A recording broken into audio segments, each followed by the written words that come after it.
Hi, so today I'm going to be talking about the Ordovician extinction. The Ordovician extinction is often referred to and can be referred to as the Ordovician Silurian extinction because of the fact that this extinction was not a single event but rather multiple larger events that took place over a long period of time.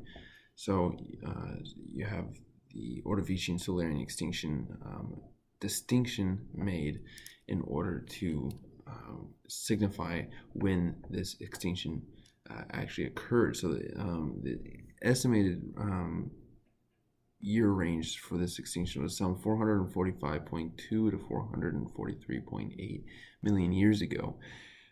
This extinction is particularly important because it is the second most severe extinction event in our Earth's history. It is only behind the Cambrian extinction that occurred that took out the dinosaurs. An interesting note, though, was that there is, from what scientists and geologists have been able to discern, is that there was no iridium found anywhere near the extinction sites or anything like that to suggest that a comet actually came and hit for this Ordovician extinction.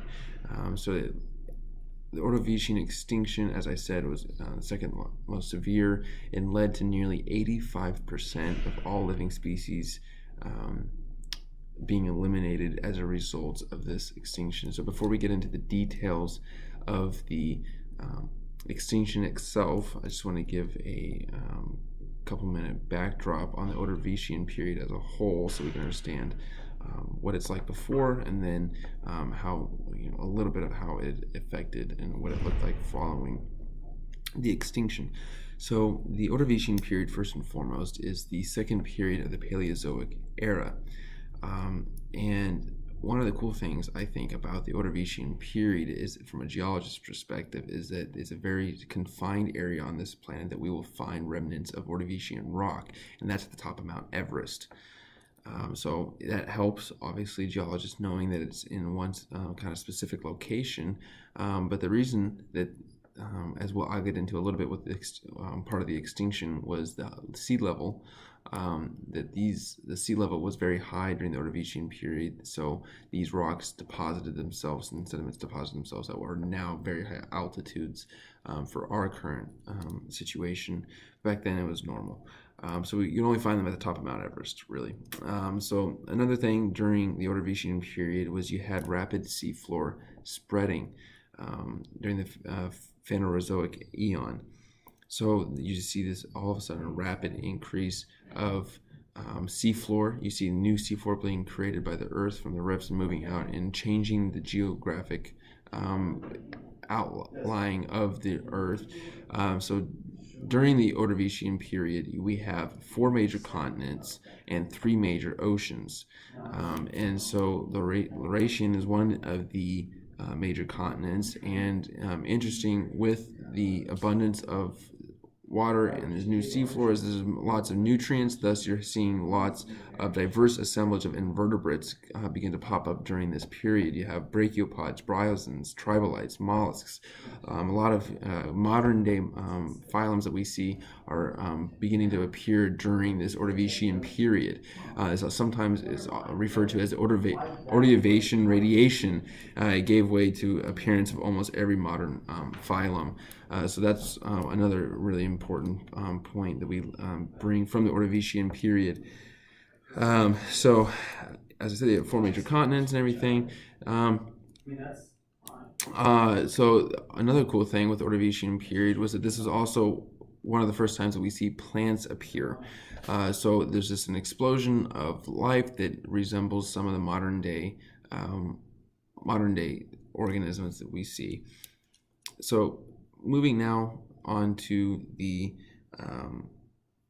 extinction itself, I would just take a moment and just talk about how the fossilization, how we're able to understand what went on during the extinction.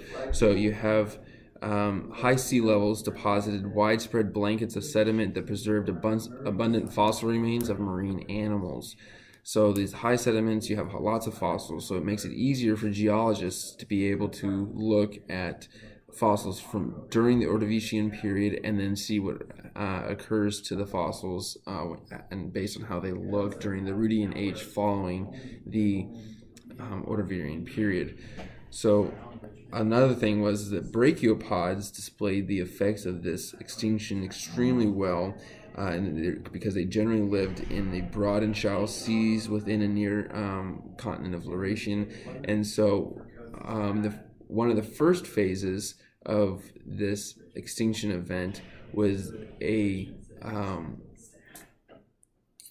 that you had the first wave of this extinction event is that grapulites, brachiopods, and tribolites are affected, and you see a subsequent fall in sea level. This is right before the grapulites and brachiopods and tribolites are affected from dying off, and then we also have this fall in sea level.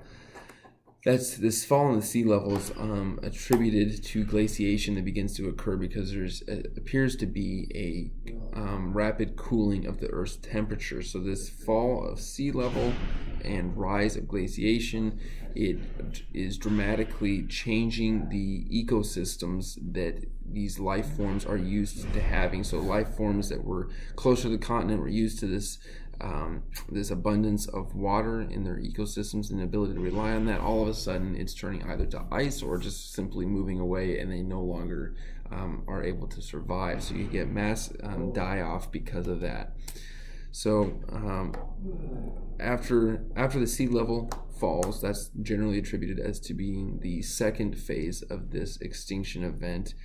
You have a third phase that occurs much later, and that's the rise then of sea levels. So, that's during the Rhuidean age.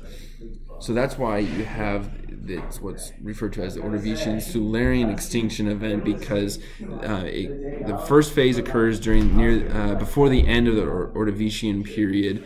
Then you have the second phase, which occurs a little bit later, and that's obviously these are not events these are not the events of a comet coming in and dramatically and suddenly changing the geographic outlook. That these are events that occur over long periods of time. So the second phase, the sea level falls, there's glaciation. This is all taking years and years, millions of years really, to occur. And then finally, the third phase, much later than the first, you see this rise of sea level, then the rise of the Earth's temperature. And this sudden rise again of the water creates another die-off of life. And so overall, this is where you get the 85% extinction rate coming from these three distinct phases. However, one of the cool things I think coming from it, that even though this was a big die-off and it dramatically changed what life forms were present, Silurian ecosystems, which was the period following the Ordovician period, were very similar to those in the Ordovician period. That's mainly because that you had these brachiopods that were around the Lauratian continent. They were preserved through this extinction relatively well, and a lot of these ecosystems and life forms like the brachiopods were able to sustain themselves through this extinction, and the ecosystems form in similar ways later on during this Silurian period. So that's the gist of the extinction itself. Like I said, 85%. Second most severe, and I'm reiterating from the beginning of the video that there was no iridium compositions found around this extinction, so that leads geologists to believe that this was not a comet coming in and dramatically taking them out. And so that is the Ordovician extinction.